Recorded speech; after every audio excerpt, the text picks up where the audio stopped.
sinasabing may mga kababalgan at pagpapakita daw ng isang white lady.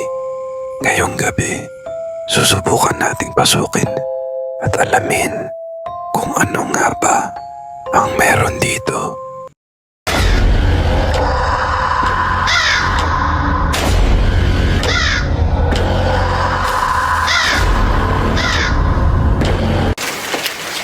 Ayan guys, nandito tayo ngayon sa isang abandonadong bahay dito sa Pampanga.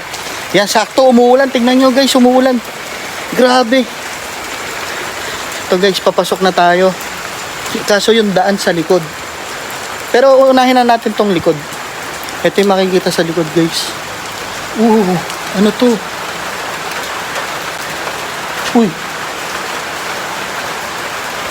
Kala ko may nakatayo.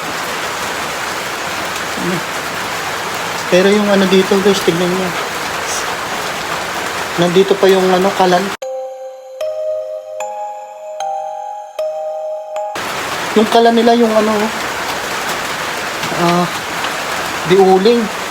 Diuling, di kahoy. Yan guys. Tapos subukan natin pumasok dito sa parang kwarto. May parang kwarto dito. Yan guys, kung makikita nyo, itong kwarto na to parang ginawa lang. Hindi mo alam kung ano. Pero merong kala mo kama. Kama. Pero may salamin. Di mo. Yan guys, yun ang makikita mo dito.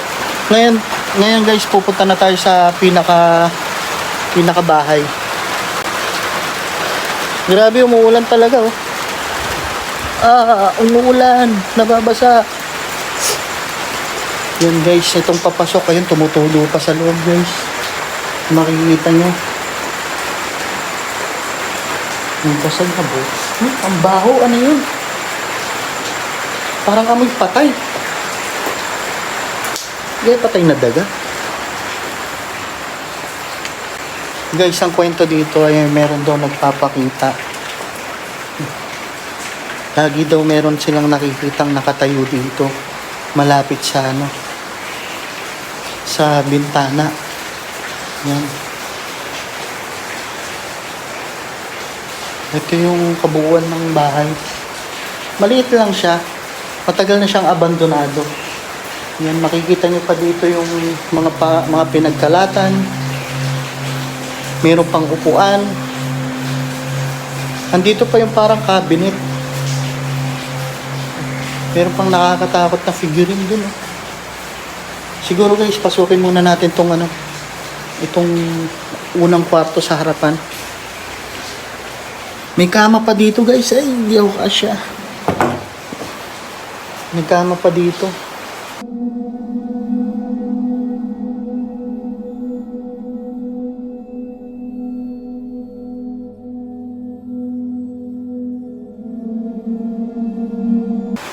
Tapos yung cabinet.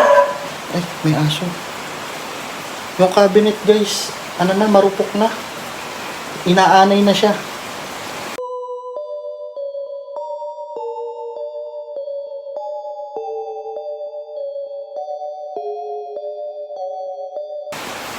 Naanay na yung cabinet. Ay, salamin oh. Nakakatakot yung salamin. Tapos ito yung banyo. Guys, yung banyo dito, malaki.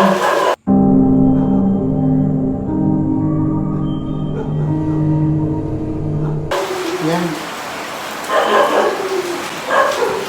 Maliit lang naman tong bahay. Hindi naman siya ganun kalaki. Pero, legit daw na may nakikita sila ditong ano, minsan nakatayo, minsan nakasilid.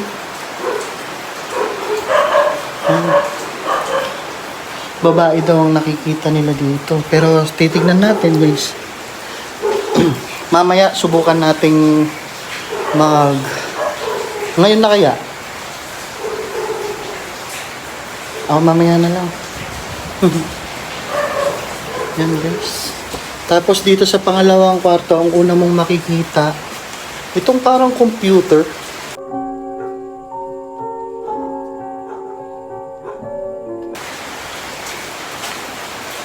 monitor.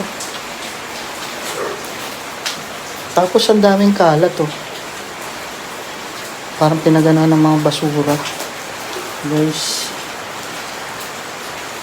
Grabe. Naanay na talaga yung mga kahoy. Oh. Ang kahoy niya, naanay na. Uy. Nakakatakot. Uy. Grabe. May salamin dito. Kinabahan ako, tignan nyo. Pinagpawisan ako sa salamin na to. Oh. Gagi. Yan guys, ito yung ano. Tapos meron siyang parang terrace dito sa side. Subukan natin pumunta. Tignan natin kung ano ba yung nandito. Siguro napakaganda dati nito, no? Kasi sa tiles pa lang eh. Tapos yung pinto niya, yun o, kahoy. Isang buo. Ang laki.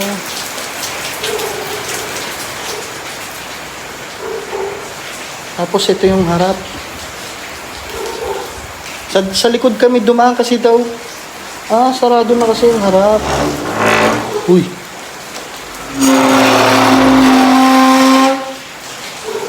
Nakakatakot yung tunog. Yan guys. Ngayon, susubukan naman nating alamin. Ngayon, gagamit tayo ng mga kung ano ang dala nating equipment. Susubukan natin kung yun ba itutunog o iilaw. Oh, dito meron pang ano oh.